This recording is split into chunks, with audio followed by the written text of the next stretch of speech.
Hola, ¿cómo están?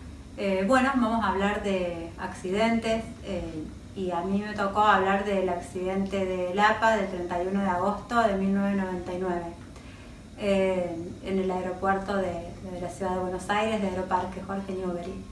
Es mucho el material que hay sobre este accidente, uno de los más grandes de la historia de nuestro país, junto con el de Fray Bentos, y que sin duda marcaron un antes y un después en la historia de la aviación argentina. Primero que nada vamos a ver una reconstrucción de lo que fue el accidente hecha por la voz del interior. El avión siniestrado de Lapa era un Boeing 737-200 con más de 41.800 ciclos de despegue-aterrizaje desde que comenzó a volar en 1970. Lapa efectuaba vuelos de cabotaje con este avión. Hoy se podría considerar a la empresa como low cost. El 737-200 sería el equivalente al 737-800, uno de los aviones más usados para este tipo de vuelos.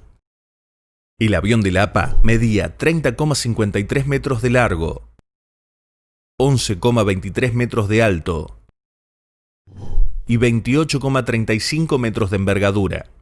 La sentencia de la causa dictaminó que la tripulación del vuelo 3142 olvidó extender los flaps para iniciar el despegue y desestimó la alarma sonora sobre la falta de configuración para esa maniobra. La extensión de los flaps es imprescindible para que el avión despegue. Antes de despegar, el comandante y el copiloto omiten la prohibición de fumar en la cabina, realizan los procedimientos previos al despegue con interrupciones, repiten ítems de memoria, algunos sin corresponder con el equipamiento de la aeronave, y se olvidan del control y lectura del Before Takeoff. Justo allí se encuentra el control de flaps para el despegue. A las 20:53 del 31 de agosto de 1999, el vuelo 3142 se disponía a despegar en la pista de 2.100 metros de extensión en el Aeroparque Metropolitano Jorge Newbery. Esta es la reconstrucción de los últimos 62 segundos antes del impacto, junto con los sonidos registrados en la cabina por la caja negra entre el comandante, el copiloto y la torre de control. Despegamos 1, 2. Despegamos. Correcto, Adrián, que te piso.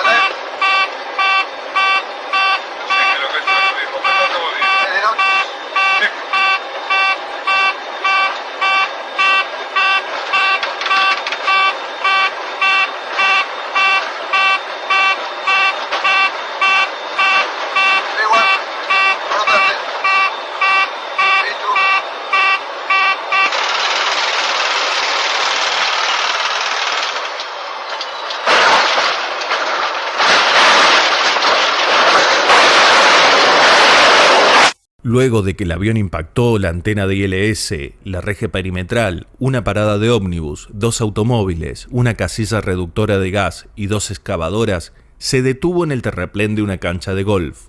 Comienza un incendio debido a que el avión arrastra un auto debajo del fuselaje y las chispas entran en contacto con el combustible que se derrama de las alas partidas.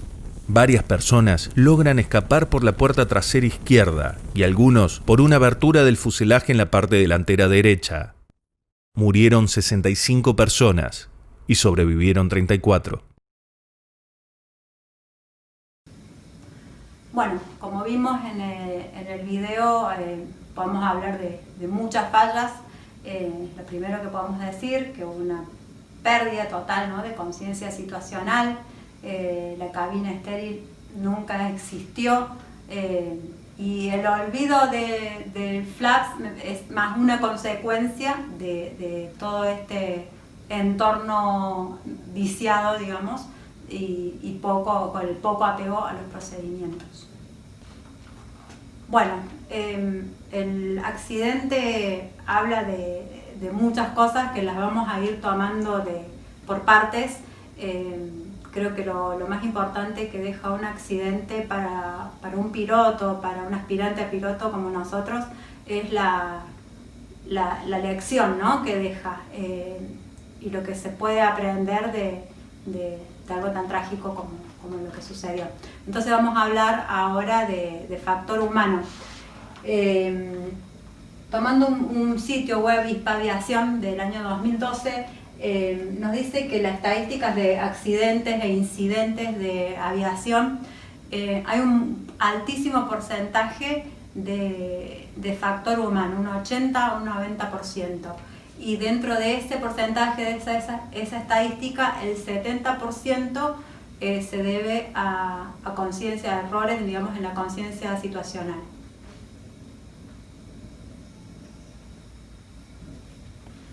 ¿Y qué es entonces la conciencia situacional?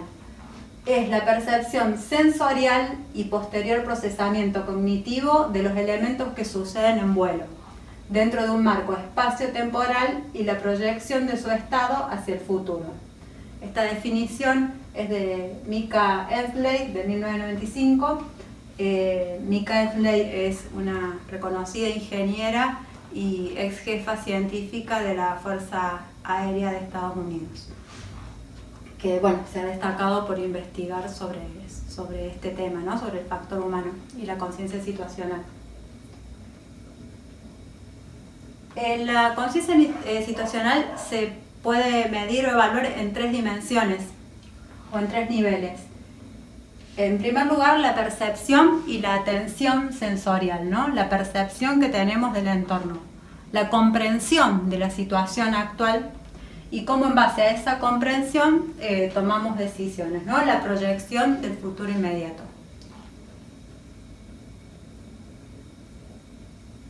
Dentro de estos niveles se puede decir también que hay 3 niveles en lo que son los errores de la conciencia situacional, dadas por fallas en la percepción correcta de la situación, que nos lleva a fallas en la comprensión de la situación que estamos viviendo, y esto desencadena en fallas de las decisiones o de la proyección de la situación a futuro, ¿no?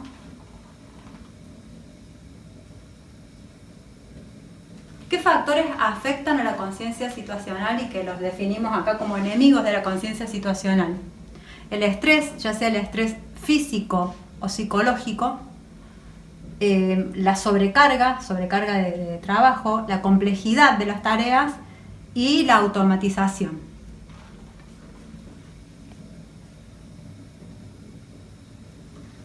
¿Por qué causas se puede producir la pérdida de conciencia situacional? ¿O por qué la conciencia situacional entra en pérdida, podríamos decir? Por la focalización o canalización de la atención. Centrar la atención en un solo parámetro, ¿no?, durante el vuelo. La distracción de la atención, la sobresaturación de tareas, la subestimulación de la atención o la sobreestimulación de la atención, que conduce a fatiga, la ambigüedad o la complacencia, el fracaso en las comunicaciones, la violación de las reglas o procedimientos, la autosuficiencia, las fatigas, el estrés o la habituación. Estas son algunas, y hay más causas que producen la pérdida de conciencia situacional.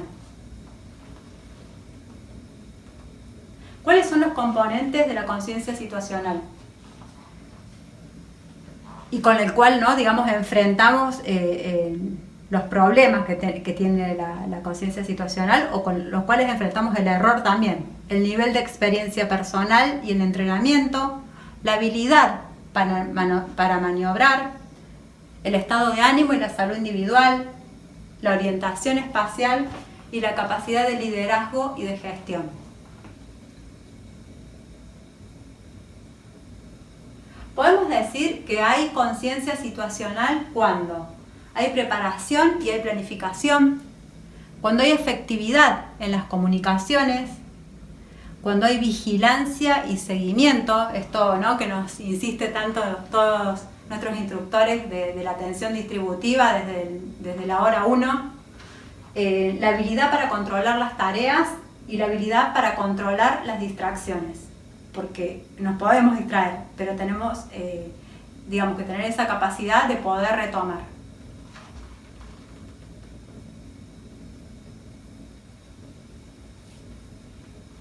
Mantener la conciencia situacional. ¿Cómo mantenemos la conciencia situacional? Primero tenemos que tomar conciencia de que es un proceso activo. Identificar, poder llegar a identificar cuáles son los signos que nos da la pérdida de conciencia situacional. Utilizar siempre las listas de chequeo, detectar modelos mentales limitantes y eliminarlos, priorizar las tareas cumpliendo todas ordenadamente, protegerse contra la autosuficiencia, creer que podemos todo o que podemos solos, evitar la saturación de tareas y resolver discrepancias por medio del diálogo, ¿no? Cuando estamos con un otro, ya sea que estemos en función de piloto o copiloto o con un tripulante de cabina en caso de estar en una línea comercial. ¿Cuáles son los amigos de la conciencia situacional? El briefing, los procedimientos estandarizados, el trabajo en equipo y la comunicación eficaz.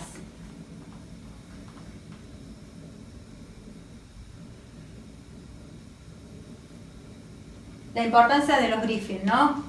Los briefings permiten fomentar un modelo mental compartido en tanto seguridad, ¿no? Al expresarlo, vocalizarlo con un otro, fortalecemos esta herramienta, ¿no? que es imprescindible para el vuelo, que es la seguridad. Disminuyen las barreras con el otro, compartir información y adelantarse a problemas, y facilita la coordinación de acciones y posibilita nivelar estándares. Se recomienda de los briefing que sean cortos, claros, concisos y compartidos. Y con todo esto que estuvimos hablando, ¿eliminamos el error? Bueno, mala noticia, no eliminamos el error con todo esto.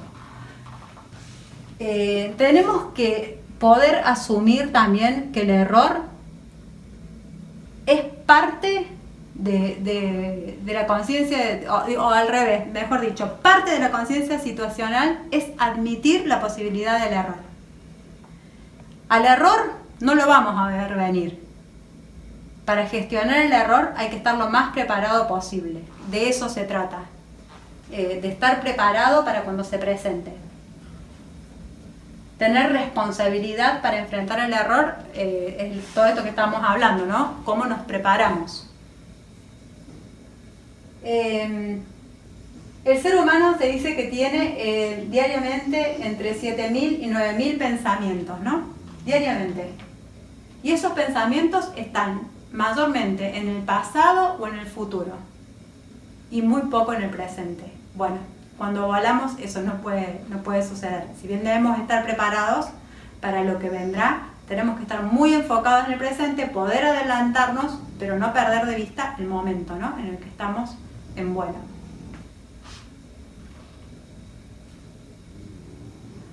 ¿Cómo funciona la conciencia situacional?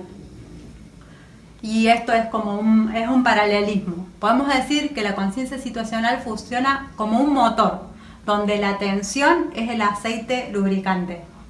Para volar un avión es necesario mantener ciertos niveles de atención. Es necesario estar siempre atento entre niveles mínimos y niveles máximos. El entrenamiento de la conciencia situacional es como un termostato y donde se elige qué nivel de atención es necesario en cada fase de vuelo. Mantener la misma atención en vuelo de crucero que en aproximación o aterrizaje es una disfunción del sistema que termina en fatiga. O sea, sería un error mantener el mismo nivel de concentración en crucero que en despegue o con aterrizaje o en aproximación. Hay que regular esos niveles.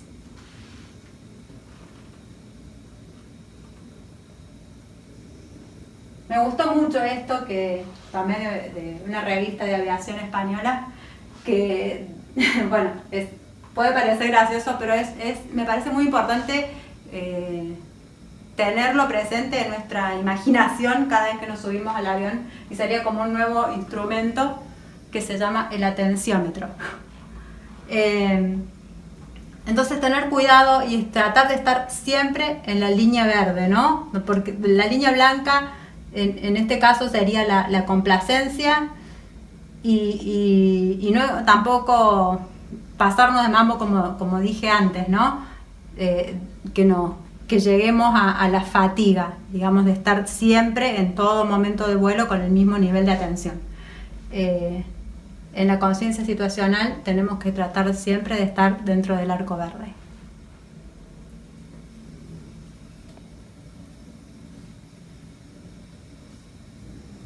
Respecto al entrenamiento de la conciencia situacional, podemos decir que como mínimo en las últimas 4 décadas se viene trabajando en distintas investigaciones sobre el tema, basado justamente en las estadísticas que di al comienzo del tema del factor humano y de los incidentes debidos al factor humano. Fundamentalmente en las últimas 4 décadas, como decía, con programas de la NASA. Hoy se utilizan entrenamientos técnicas de la neurociencia como el neurofeedback, que es el estudio de las ondas cerebrales que se hace a los pilotos, viendo cómo funcionan esas ondas cerebrales para la conciencia situacional. El entrenamiento de la conciencia situacional consigue que el piloto aprenda a usar el máximo potencial del que dispone para realizar su trabajo sin agotamiento, dentro de los parámetros fisiológicos estándar de la naturaleza humana.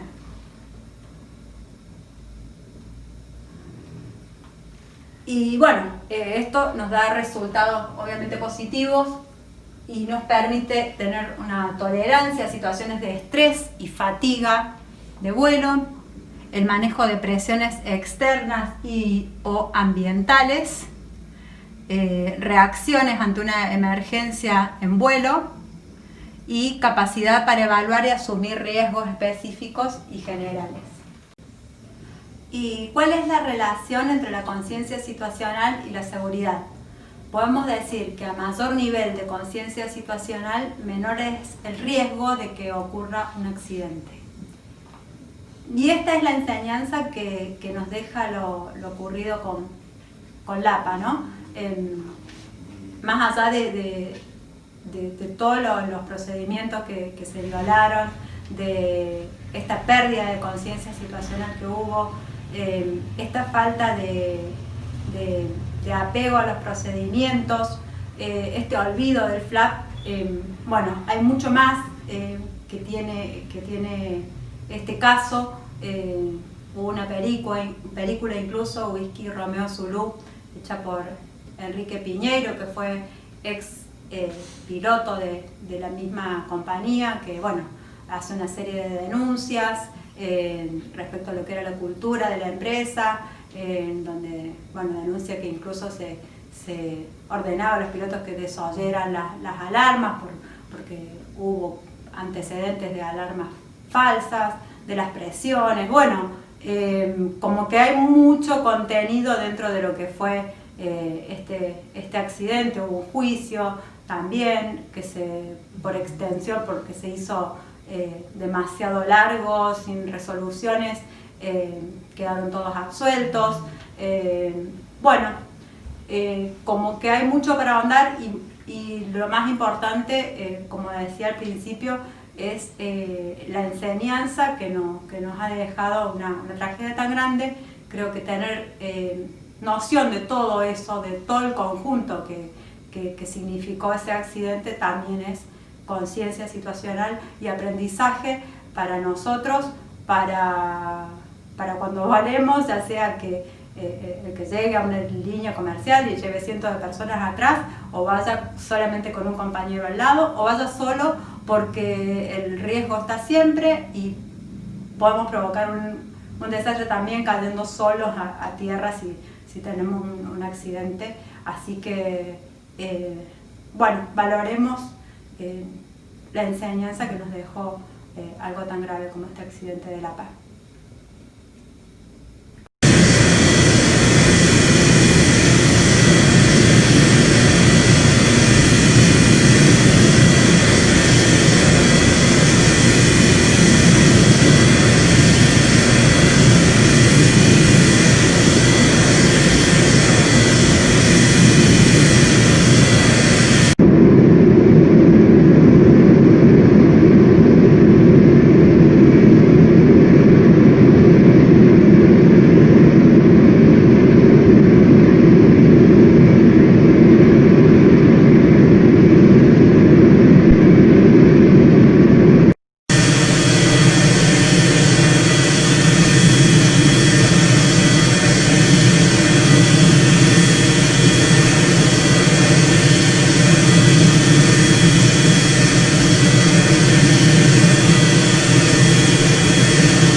escúchame, tené un poco de orgullo.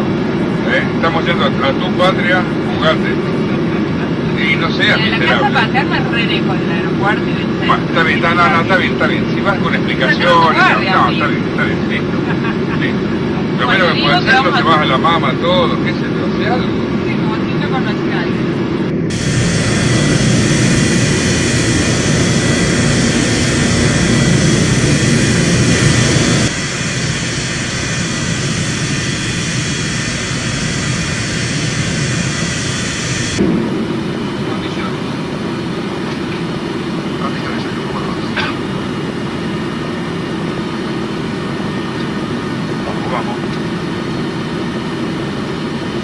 Vamos, 3142.